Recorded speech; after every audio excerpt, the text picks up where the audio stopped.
ನಮಸ್ಕಾರ ರೈತರೆ. ಇದನ್ನು ನೀವು ನೋಡ್ಬೋದು, ಇದು ಏನಿದೆ ಅಂತ ಎಲ್ಲರಿಗೂ ಗೊತ್ತಾಗ್ತೈತಿ.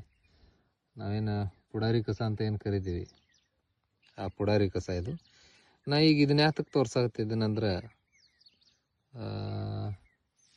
ಈ ಸೈಡ್ ತಿರುವಂತೆ ನಿಮಗೆ ಗೊತ್ತಾಗ್ಬೋದು. ಇದು ನೋಡಿ, ಮಿಲಿಬಗ್.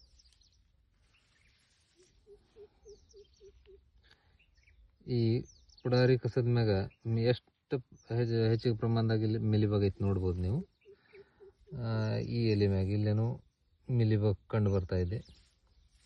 ಇದ್ರ ಪೂರ್ತಿ ಇದ್ರ ಸ್ಟೆಮ್ ಮ್ಯಾಗ ಏನೈತಿ, ಇಲ್ಲಿ ಗಿಡದ ಮ್ಯಾಗ ಇಲ್ಲಿ ಮಿಲಿಬಗ್ ಸಣ್ಣ ಸಣ್ಣ ಏನು ಹುಳ ಅದಾವು, ಕೀಳಿದಾವೆ, ನಾವು ಇವು ಕಂಡು ಬರ್ಬೋದು.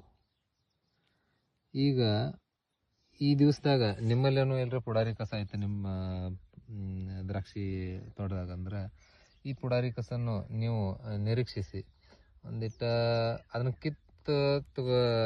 ಕೈಯಾಗ ತೊಗೊಂಡ್ರಿ ಅಂದ್ರೆ ಅದ್ರ ಬಡ್ಡಿ ಮ್ಯಾಗೂ ಇರ್ತಾವೆ ತೆಳಗ.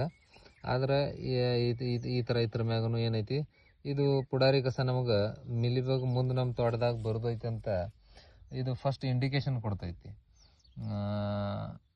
ಇದು ನಮಗೆ ಅಲರ್ಟ್ ಮಾಡ್ತೈತಿ, ನಿಮ್ಮ ಪ್ಲಾಟ್ದಾಗ ಇನ್ನೇನೈತಿ ಮಿಲಿಬಗ್ ಬರೋದೈತಿ, ನೀವು ಎಚ್ಚರಿಕೆ ಆಗಿರ್ರಿ. ಇದ್ರ ಮ್ಯಾಗ ಫಸ್ಟ್ ಹಿಂಗೆ ಮಿಲಿಬಗ್ ಹುಳ ಕಂಡು ಬಂದು ಅಂದ್ರೆ ಏನು ಮಾಡೋದೈತಿ, ನಮಗೆ ಈ ಥರ ವಿಡಿಯೋ ನಾವು ಏನೈತಿ ಹೋದ ವರ್ಷನೂ ಮಾಡಿ ಹಾಕಿದ್ವಿ. ಈ ದಿನದಾಗನ ಒಂದು ವಿಡಿಯೋ ಮಾಡಿ ಹಾಕಿದ್ವಿ, ಅದಕ್ಕೆ ಏನು ಮಾಡಬೇಕು ಅಂತ. ಅದೇ ನಾ ಹೇಳ್ತಾ ಇದ್ರೋದು. ಈಗೇನೈತಿ, ನಿಮ್ಮ ಕಡ್ಡಿ ಸಾರ್ಟಿಂಗ್ ಮಾಡೋದು, ವಾನ್ಸ್ ತೆಗೆಯೋದು, ಇವೆಲ್ಲ ಪಿರಿಯಡ್ಗಳು ಈಗ ಸದ್ಯ ನಡೆದಿದ್ದಾವೆ. ಅಂದ್ರೆ ಇದ್ರಾಗ ಏನೈತಿ, ಈಗ ಮುಂದೆ ಏನೋ ಶೆಂಡ ಚಾಲು ಐತಿ. ಈಗ ಸದ್ಯ ನೀವೇನು ಮಾಡಬೇಕು, ಈ ಮಿಲಿಬಗ್ ಕಂಟ್ರೋಲ್ ಮಾಡ್ಬೇಕಾತಂದ್ರೆ ಈಗ ಸದ್ಯ ಇದಕ್ಕೆ 1 ಎಕರ್ಕ್ಕೆ ಡ್ರೆಂಚಿಂಗ್ ಕೊಡೋದಾತಂದ್ರೆ ಮೋಸ್ಟ್ಲಿ ಡ್ರಿಪ್ಪಿಗೆ ಯಾರು ಬಿಡಕ್ಕೆ ಹೋಗ್ಬೇಡ್ರಿ. ಹೆಚ್ಚು ಮಂದಿ ಏನೈತಿ ಡ್ರಿಪ್ಪಿಗೆ ಯಾಕೆ ಬಿಡಕ್ಕೆ ನಾ ಹೇಳಂಗಿಲ್ಲ ಅಂದ್ರೆ, ಮೈಕ್ರೋಟ್ಯೂಬ್ ಅದಾವೆ, ಮೈಕ್ರೋಟ್ಯೂಬ್ಗೆ ನೀರು ಸರಿಯಾಗಿ ಬೀಳಂಗಿಲ್ಲ. ಆದ್ದರಿಂದ ಎಲ್ಲ ಕಡೆ ಸೇಮ್ ಡೋಸ್ ಸೇಮ್ ಡಿಸ್ಚಾರ್ಜ್ ಆಗಂಗಿಲ್ಲ ನೀರು. ಅದರಿಂದ ನಾವೇನು ಮಿಲಿಬಗ್ ಕಂಟ್ರೋಲ್ ಮಾಡೋಕೆ ಏನು ಕೊಡೋರ್ದೀವಿ ಅದು ಎಲ್ಲ ಕಡೆ ಸರಿಯಾಗಿ ಮುಟ್ತಾ ಇಲ್ಲ. ಅದಕ್ಕೆ ಏನು ಮಾಡೋದೈತಿ, ನೀವು ಡ್ರಿಪ್ಪರ್ ಇರಲಿ ಮೈಕ್ರೋಟ್ಯೂಬ್ ಇರಲಿ ಕೈಲೇನೋ ಡ್ರೆಂಚಿಂಗ್ ಹಾಕ್ಕೊಳ್ದೈತಿ. ಡ್ರೆಂಚಿಂಗ್ ಹಾಕೊಳ್ಳೋತ್ನಾಗ ಏನು ಮಾಡಬೇಕು, ಡೆಂಟಾಸು 1 ಎಕರೆಗೆ 100 ಗ್ರಾಮ್ ಈ ಪ್ರಕಾರದಾಗ ನೀವು ಡ್ರೆಂಚಿಂಗ್ ಮಾಡ್ಕೋಬೋದು, ಕೈಲಿ ಹಾಕೋಬೋದು ತೆಳಗ. ಆಮೇಲೆ ಎರಡನೇದಂದ್ರೆ ಸ್ಲೇಯರ್ ಪ್ರೋ ಹಾಕೋದು ಪ್ರಮಾಣ ಎಷ್ಟೈತೆ ಅಂದ್ರೆ 1 ml ಪರ್ ಪ್ಲಾಂಟ್. ಅಂದ್ರೆ 1 ಗಿಡಕ್ಕೆ 1 ml ಹಾಕೋದೈತಿ. 1000 ನಿಮ್ಮ ಬಡ್ಡಿದ್ದು ಅಂದ್ರೆ 1 ಲೀಟ್ರ್ ಅದಕ್ಕೆ ಬಿಟ್ಕೊಳ್ತೈತಿ.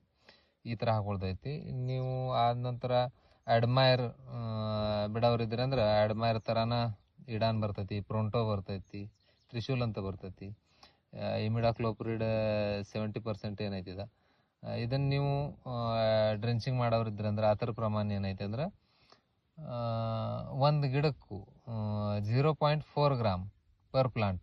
1 ಗಿಡಕ್ಕೆ ಎಷ್ಟು 0.4 ಗ್ರಾಮ್ ಅಂದ್ರೆ 1000 ಬಡ್ಡಿದ್ದು ಅಂದ್ರೆ ಅದಕ್ಕೆ 400 ಗ್ರಾಮ್ ಅಡ್ಮೈರ್ ಇದು ಡ್ರೆಂಚಿಂಗ್ ಮಾಡ್ಕೊಳ್ದೈತಿ. ಡ್ರೆಂಚಿಂಗ್ ಮಾಡ್ಕೊಳ್ಳೋತ್ನಾಗ ಏನು ಮಾಡೋದೈತಿ, ಫಸ್ಟ್ನೇ ದಿವಸ ನೀರು ಬಿಡೋದೈತಿ 1-2 ತಾಸು.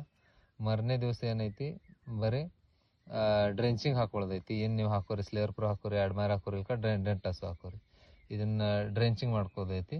ಆ ನಂತರ ಏನೈತಿ 1-2 ದಿವಸ ನೀರು ಬಿಡೋದಿಲ್ಲ. ಈಗ ಬೇಸಿಗೆ ದಿವಸ ಐತಿ, 1 ದಿವಸ ನೀರು ಬಿಡಕ್ಕೆ ಹೋಗ್ಬೇಡ್ರಿ. ಅದರ ನಂತರ ಏನೈತಿ ಸಾವಕಾಶ ನೀವು ಮತ್ತೆ ರೂಟೀನ್ ಮ್ಯಾಗ ವಾಟರ್ ಮ್ಯಾನೇಜ್ಮೆಂಟ್ ತಂದ್ರೂ ನಡಿತೈತಿ. ಈ ಪ್ರಕಾರ ಏನೈತಿ, ಈಗ ಸದ್ಯ ಮುಂದೆ ತುದಿನೂ ಚಾಲು ಐತಿ, ಸರಿಯಾಗಿ ಅಪ್ಟೇಕನೂ ಆಗ್ತೈತಿ, ಗಿಡದಾಗ ಎಲ್ಲ ಕಡೆ ಹರಡ್ತೈತಿ. ಆಮೇಲೆ ಏನಾಕೈತಿ, ಇದು ಮುಂದೆ ಏನೈತಿ ಪ್ರೊಟೆಕ್ಷನ್ ಕೊಡ್ತೈತಿ ಮಿಲಿಬಗ್ ಬರಬಾರ್ದಂತ. ಆಮೇಲೆ ಜೂನ್ ಜುಲೈದಾಗ ಹೋಗಂತಲೇ ನಮ್ಮ ಕಡ್ಡಿ ಮೆಚ್ಯೂರ್ ಆಗಂತಲೇ ಏನೈತಿ, ನಾವು ಮತ್ತೆ ಕಡ್ಡಿ ಯಾವ ಥರ ವಾಶ್ ಮಾಡಿ ತೆಗಿಬೇಕು ಗಿಡನು, ಅದರ ಮತ್ತೊಂದು ವಿಡಿಯೋ ಆಮೇಲೆ ಹಾಕ್ತೇನೆ. ಈ ವಿಡಿಯೋನು ಶೇರ್ ಮಾಡಿ.